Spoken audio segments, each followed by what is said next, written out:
How are we all doing, everyone? I hope you're keeping well out there. So time remains a commodity that is not in large supply around here, unfortunately. However, I got out here for a few minutes to have a look at this. Someone gave me this a while ago, and it looks very impressive, and it's actually in fairly good nick, having had a little look at it today. So I thought I'd dig it out and see will it work, and it's a Pi car radio from the 1960s. And in fact, I know somewhere I actually have the service manual or sheet for this from Pi, the original one, but just to put my hand on it right now, that's not gonna happen. However, bring the camera in and we'll have a look at it. It's in lovely nick, so I'm interested to see how successful this is going to be. So let's see, I'm going to tilt the phone down to her. Right, here she is. She's a P1000. You can see it's a nice nick. It's a nice nick. You know, it's being used, clearly. And it's all there. Look at that heatsink on the back. That's a proper heatsink. AD149. Lovely stuff. Proper. No issue with the dial card either. Well, it just worked. Funny enough, it's 6 volts, which is fair enough, but it's 6 volts negative earth. I'd be expecting it to be positive earth. 6 volt system. However, hopefully that's not going to be an issue. I think we'll take the screws off and have a look inside actually before I try to power it up. I am hopeful it will just work. Of course, then again, I'm always hopeful it'll just work. So I think that might be a laziness factor on my behalf. We get a decent flat blade screwdriver to go into it now. We'll be looking good.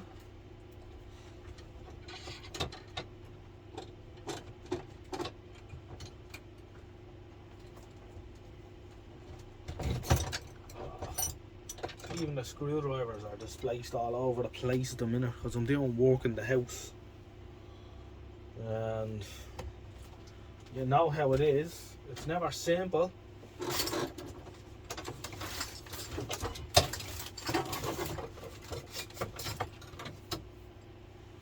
Right.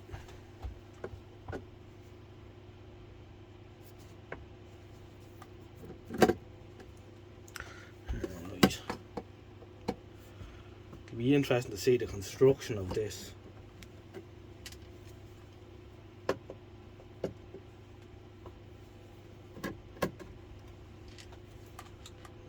It's amazing what nice nick it is. That heatsink is unbelievable.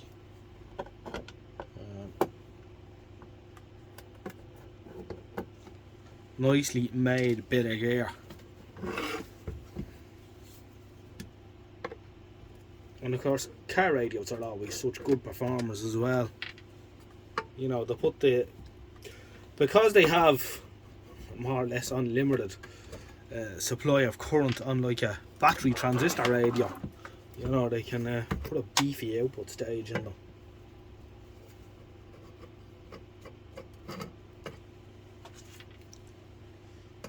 You know, the longevity of a PP9 or whatever isn't taken into account with a car radio.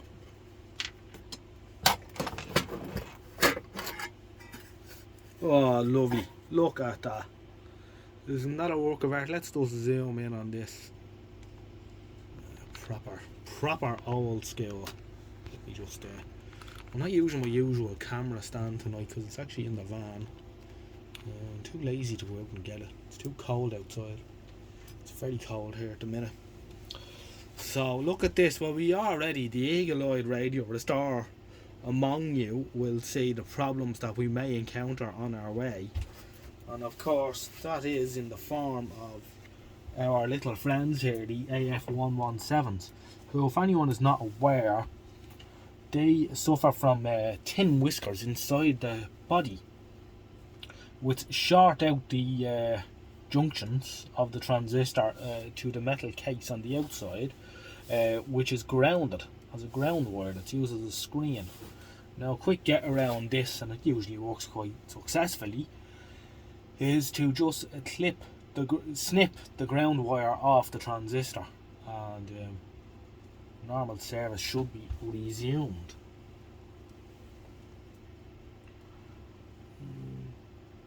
I think there's a little dial light in there as well, which I always love on car radios. They always put a bit of effort into making the dial light up quite nicely. Whether or not the bulb will still be any use or not after all this time. Although it is in reasonably clean condition, maybe she didn't get too much abuse. You know, when you get a thing like this, I often wonder what car was it fitted in, you know. A Hillman Hunter or an Anglia or a Consul or something. Who knows? Who knows what car it was fitted in. I have spotted something a bit concerning those right off the bat. But, you know, feck it, we'll try it anyway. Although I think, having spotted this, I think we're going to be into a part 2 because I haven't got the time to get into all this tonight. I thought this would be straightforward, but being eagle-eyed, and eagle-eyed among you will also soon realise why I'm so concerned all of a sudden, having waxed lyrically for the first 30 seconds after taking the back off. Look at this. So this is the power coming in to the switch, and there it is going off down into the Bell's radio, and you can see that has overheated grossly at some stage and melted quite badly. As you can see, it's a double pole switch, but they're only using one pole on the switch, and yes, something has shorted out. It has, as I suspected or had concern of when I first looked at the radio and said, 6-volt negative earth, that's unusual. Yes, perhaps it might be.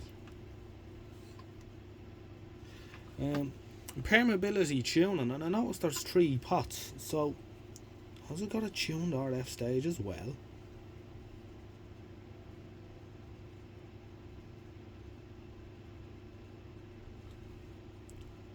Or maybe it just tunes the aerial stage, because there's only 1, 2, 3, 4, 5 transistors in it. So no, probably not, isn't a tuned RF stage. It was probably just tuning the area like a bandpass or something like that. Let's see, what is the date on? Is there a date code on the cap? There isn't. Well, there might be a code, but there isn't a straight out date, unfortunately.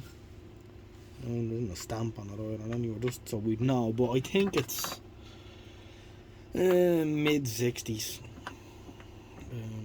So she has 3 Mullard AF 117s. Are they all 117s? Most likely, yes. They are 117 as well, yeah. And then a Newmarket, which was Pi's own company. I'm sorry, I am shaking this around a bit on the camera zoomed in. Newmarket 272A. And Newmarket was Pi's own branch of semiconductor manufacturing. And you can see that permeability tuning there. That is, let's zoom out a bit because it is a little bit shaky when it's zoomed in so far. Isn't that rather nice? Yeah, I like that. I like that. It'd be nice to see how well this thing actually performs. However, I have a feeling it's not going to work. Due to how overloaded it was at some stage. I wonder is the output transistor short circuit? I don't know. I do not know. So here we have, I'm going to guess now and talk through my arse. I should imagine that's the speaker output. And this cable here is the feed from your battery. It's a good heavy cable too, you know. It ain't good for 40 amps for 10 seconds. This wasn't though. And of course this is our radial, right, which would go up to your whip hanging out of the wing of your E-type Jag or whatever. You see the crown work's actually in decent enough nick too under all this dirt. So we'll clean up fairly well. Look at that. That's rather nice. That will clean up quite nicely. But first of all, we have to find out if there's any point in cleaning anything on it. So we know it's 6 volt. We know it's negative aired. I have a 6 volt battery under the bench which I was going to use, but having seen all this, I think current limiting will be order of the day. So we shall get down the bench power supply, which usually lives on the shelf here. Let's get him out and hook him up. Right, we're hooked up and we're ready for action. What are we expecting to happen? The volume pot's also fairly stiff and it looks to have given trouble over the years. Someone's built it up with solder. And the centre's gone out of the knob, but yeah, we'll be able to do something with that should there be any point. Let's go into some sort of current limiting mode here. Fine, toss it around there, look good. Right, we shall wind her up and see what happens. Is there a dead short on her?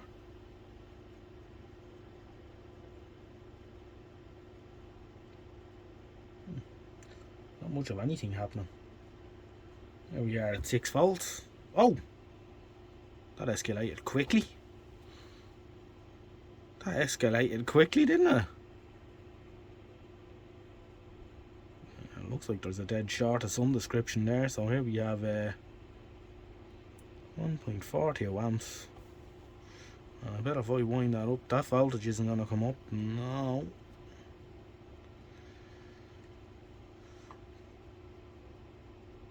Dead short somewhere.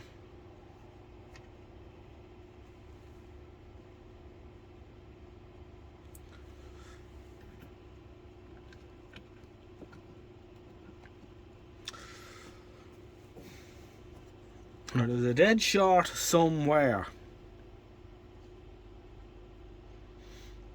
That's sad.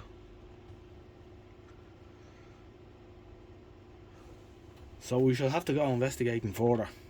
So yes, it died a violent death. There's a reason why the cabling has melted. That is sad. So is it the electrolytic, or is it the output transistor, or is it something else? There's an easy way of finding out without going to any effort at all, really. The output transistor is a socket, right? And without even, let me see what this is the right one. Will this fit them? No, 1/4 inch.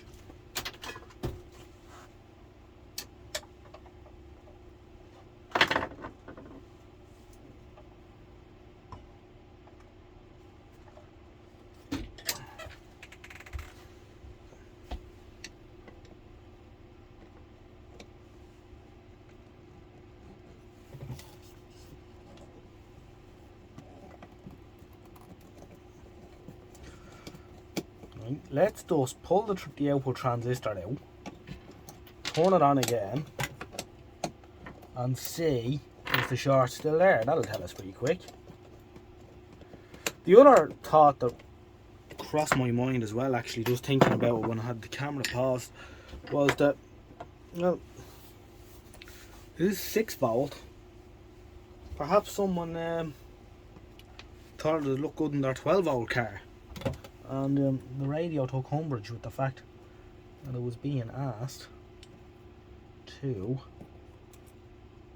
run on 12 volts. And there's the transistor out. It's handy that it's on a socket, isn't it? Let's wind it up again. Still is the short there.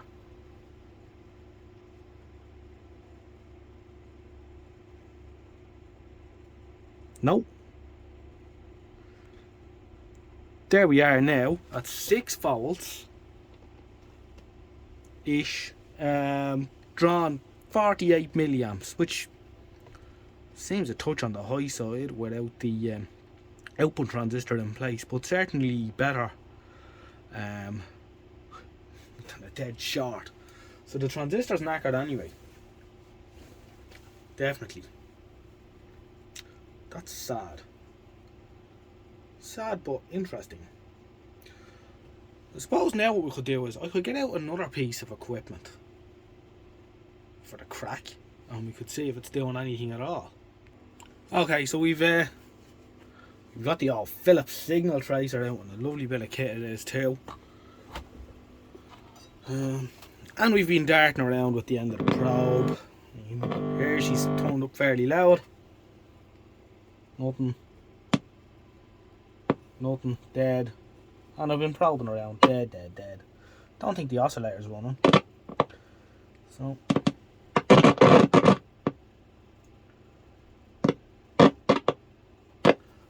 there, nothing on there. AF driver either, and I've walked all the way back and there's nothing. Except for the aerial. Sometimes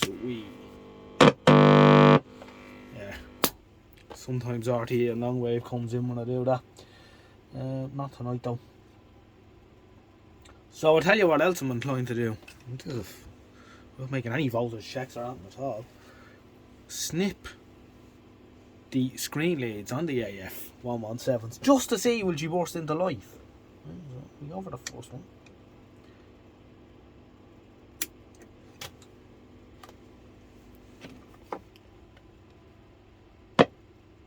No difference.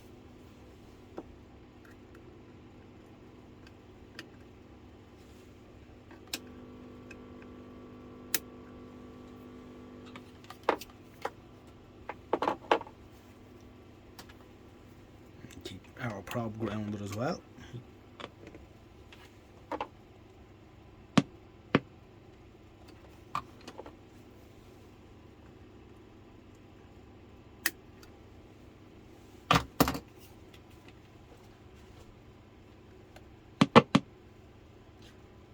Still no joy. Yeah, it was a shot in the dark anyway, I know. I think I'm going to have to do some real detective work here. Because I should imagine if that transistor got killed and someone doing all this kind of damage to it, they probably killed more as well. So I wonder where that diagram is. It'll be a part 2. It is also quite likely that they damaged some of the electrolytics as well. Indeed. Right, watch this space. Now, don't ask me what I done. I don't know. But I suspect when I cut the screen lead for this, the last AF transistor, which should be the second AF amplifier, it must have been still touching because she has fired into life for me. Unbelievable. Right.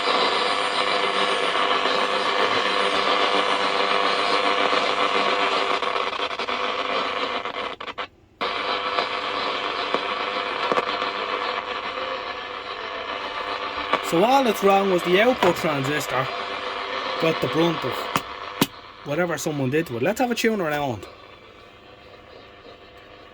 Unbelievable. Not a very technical repair now at all.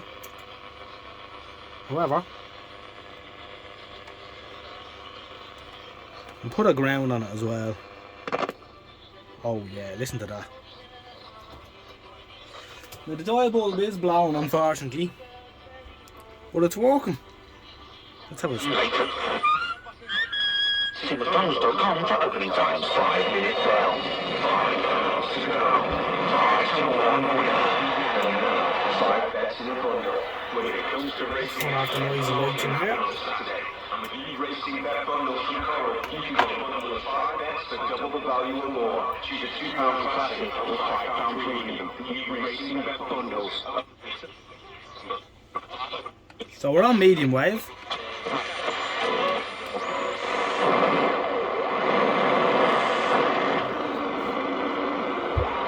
Now I've got computers and things in here that are on, so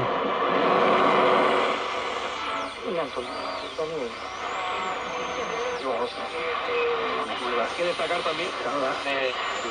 we're at the bottom of medium wave. All the Spanish stations are coming in.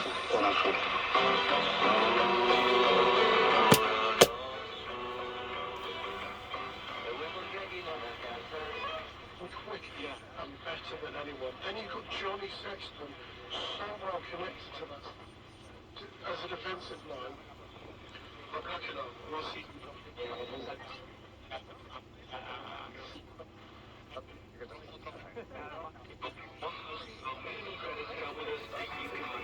Now, an AD149, I shall have to find one of those or an equivalent to it. I know I do have some TO3 germanium transistors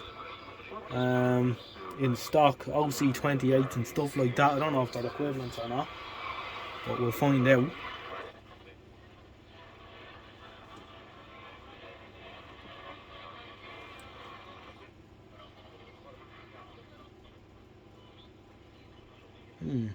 Seems to be go a bit quiet up the top end, but the aerial trimmer will probably want to be adjusted. I have it on the long wire here, which probably isn't suitable.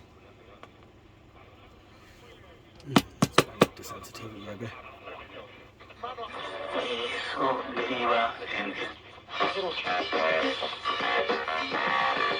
I think that's Manx Radio.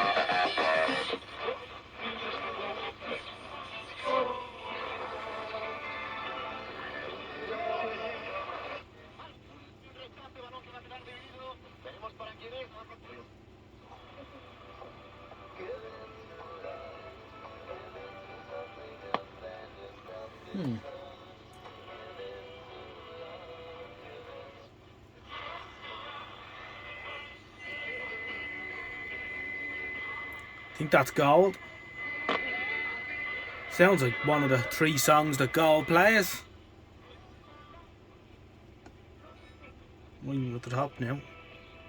That's medium wave. Well, seems sensitive enough. Long wave.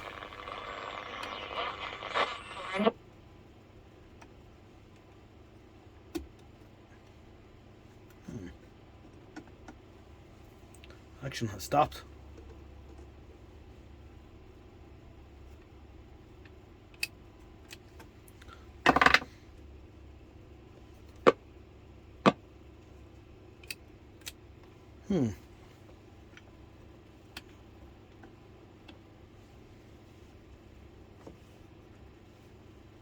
Action has stopped. That's not good.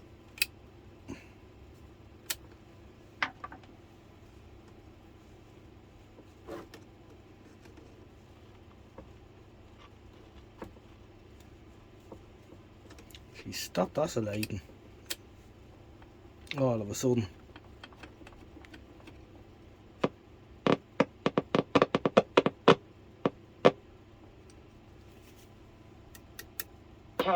That he was going to become screen leading, that one's touching as well. He had volunteered No. for the RAF and it called him up.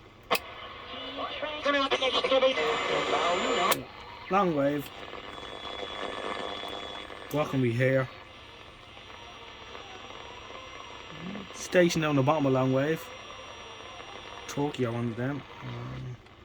Company in Radio 4. taking evening classes in business at the London School of Economics.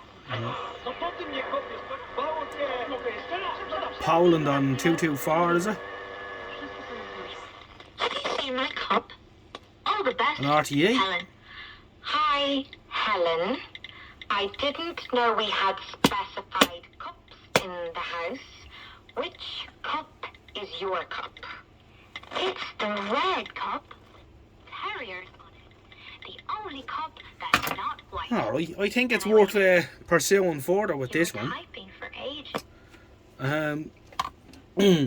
For long-term reliability, I think I'd leave the AF SIN snipped.